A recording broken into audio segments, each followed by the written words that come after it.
Hi everyone. So I'm getting ready to have an ulnar nerve transposition surgery in my right side in a few days.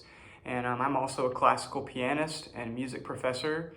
And when I started having these challenges in my right arm, once I finally got to the bottom of what was going on, I found very little out there on what this process was like for musicians, for pianists. An injured pianist is not really a new thing, but often all roads lead to tendonitis or carpal tunnel, things like that. And when I first started having some challenges, that's what, the doctors and my colleagues assumed was going on. So I'm hoping that this might be helpful for other musicians that end up having the same procedure or the same challenges related to nerves. So this video is just a little introduction of what's been going on and kind of a pre-op thing, and hopefully you may find it useful.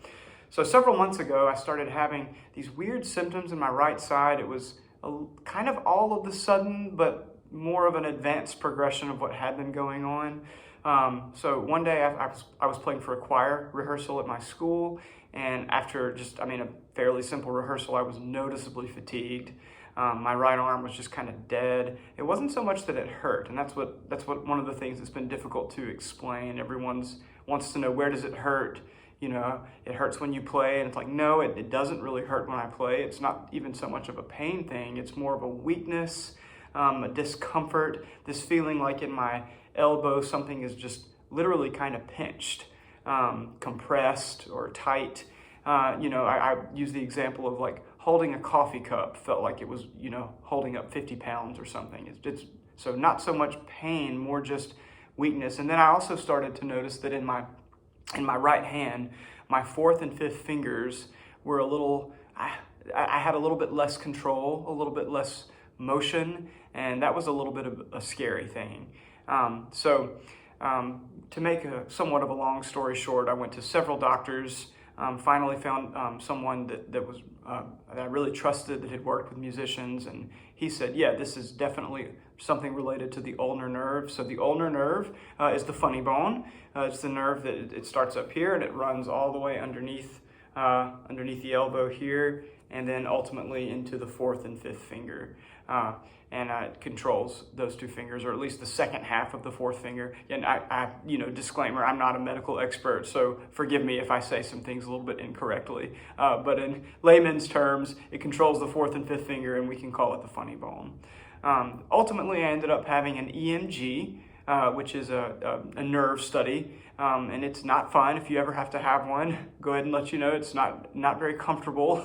It's somewhat painful. It involves a lot of electric little shock where they stimulate the nerve along the entire path of the nerve, and then they have to insert needles into the muscle to stimulate how the muscle responds, or how the nerve responds with different stimuli. So not fun, but it did finally give a clear answer as to what had been going on. And my doctor gave me the diagnosis of ulnar neuropathy, which is just kind of a general term that means something's going on with the ulnar nerve, and it's not event related, and that was an important thing. And as a pianist, that actually came as a great relief to me, that it was not related to playing or to technique or to overdoing it one particular day, but rather, and they did use the word chronic, which is kind of a bummer to hear that, not good news, but it was a chronic condition that had been ongoing for quite some time and had recently progressed from the mild to the moderate category. The doctor explained that often in the mild stages of this, the symptoms are almost unnoticeable, imperceptible. But it's often at the moderate stage with this particular nerve, with the funny bone, the ulnar nerve, where you start to notice things. And some people experience tingling. I had a little bit of that, not so much. It was more just aching, kind of dull aching. Weakness was the word that I've used, and kind of a feeling of tightness here. I asked my doctor, explain the difference between something that's tendon related and something that's nerve related. And he said often when something is tendon related, so for example, tendonitis for musicians, you have pain with the activity.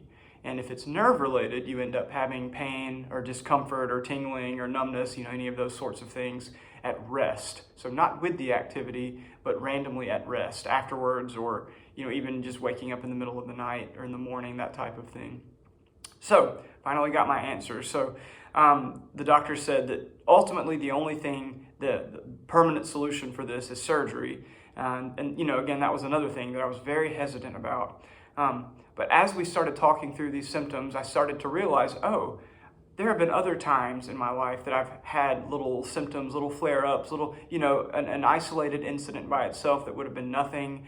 But now that we're giving this a name, it's like, oh, that's why, this particular movement between my fourth and fifth finger, or between this side of my hand and the other side of my hand, this and that, where the ulnar nerve takes over, that's why that scale pattern or whatever has always, at least for a long time, felt uncomfortable. And it was a little bit of a relief. It's like, okay, I'm at this point in my life and in my career, like, I know how to play a scale, I know how to do a trill. But why all of a sudden is it like randomly like I can't do a certain thing? It's not like it's hard to do it, or it's like all of a sudden it just sort of locks up. And it's like, okay, well, that makes some sense. And so back to kind of where we are with this. So the ulnar nerve transposition surgery, what they'll do, there's two types. There's a release and there's a transposition. And my doctor said, we don't need to do the release. He said that often a release, it literally just, whatever is engaged in compressing that nerve, it gives it some breathing room, but it doesn't actually move the nerve. He said that often with older patients, that is successful, but because I'm only 35 years old, if they do a release, in all likelihood, because the problem is structural and chronic, it will come back. So the permanent solution would be to actually relocate the nerve, and that is what the ulnar nerve transposition is, as opposed to the ulnar nerve release. So what they're going to do is they're going to go in, and apparently it's a fairly simple procedure. It kind of blows my mind, but they're going to go and move my funny bone from here on the outside of my elbow, and I hope if I'm wrong about this in my next video, I'll clarify when I'm all wrapped up and stuff. And they'll move the ulnar nerve down to the inside of my arm. So I'm kind of lucky, I guess. In some ways, it makes more sense there because how often do you bump that part of your arm? Whereas we're always bumping our elbow, our funny bone. So maybe it'll be an improvement. But what will happen is the nerve will be able to glide more freely. So I'm looking at about 2 weeks that I'll be in some sort of a wrap or a sling. I'm actually not quite sure yet. I've seen different people with different versions of that, but I will somehow be immobilized for about 2 weeks. I think it's 10 exact days, and then I'll take that off. And then, if all is looking well, then I'll slowly start returning to playing activities little bit by little bit. And my doctor said that usually within 4 weeks, one is back to quote unquote normal. And hopefully for me, that will be a better normal, a normal that I don't have to worry about, this being an ongoing thing.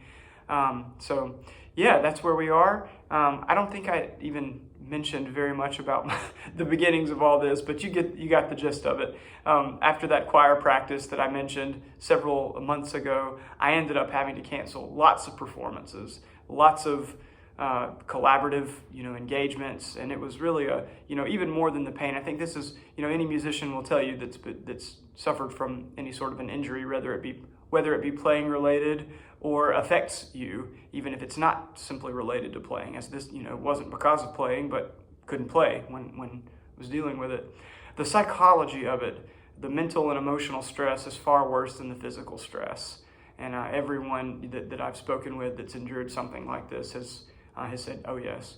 So I'm very happy that we're moving in a direction. I'm happy that there's a solution. I'm nervous, they're messing with some sensitive nerves, and even though the statistics are quite good for this sort of an operation, I'm pretty nervous, ready to just get it done and get on with it, as they say.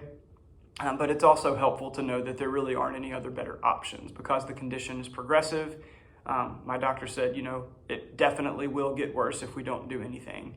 And, while physical therapy and things like that can be helpful with a chronic condition such as this, it's going to be a consistent thing in my life. So hopefully we've arrived at a good solution, and I'll update you guys each day post-operation and let you know what it feels like. Whatever the feeling may be that day, and then when I start playing again, I'll show you some of that as well and how it feels, comparing to how it has been feeling as of late. So hope this is helpful, and if any of you are going through this, solidarity, hope that you're also able to get some good answers.